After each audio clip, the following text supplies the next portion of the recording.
కుక్కలకు పరుగు పందెం పెట్టారు. చిరుత అస్సలు స్పందించనే లేదంట. కుక్కలు చిరుతను చూసి విపరీతంగా మొరిగాయి. కానీ చిరుత మాత్రం పట్టించుకోకుండా కూర్చోవడం అక్కడున్న వాళ్ళందరినీ ఆశ్చర్యపరిచింది. ఇక పరుగు పందెం మొదలు పెట్టగానే చిరుత తనకేం సంబంధం లేనట్టు కూర్చుంది. అప్పుడు సైకాలజిస్టులు చిరుతపులి మనస్తత్వాన్ని స్టడీ చేస్తే తెలిసిన విషయాలు ఏంటంటే, చిరుతపులి ఆలోచన స్థాయే వేరని, అవి ప్రతి యాక్షన్కు రియాక్షన్ ఇవ్వాల్సిన అవసరం లేదని ఆలోచించే కేటగిరీకి చెందుతాయని తేల్చారు. 25 కిలోమీటర్ల స్పీడ్గా పరిగెడుతున్న కుక్కలను చూసినప్పుడు తన లెవెల్కి వాటితో పోటీ పడడం విరమించుకుంది చిరుత.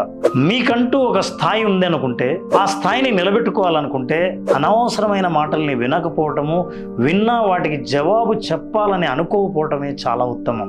పోటీ పడాలనుకుంటే మీ స్థాయి ఎదిగేలా ఉండాలి కానీ దిగిపోయేలా ఉండకూడదు.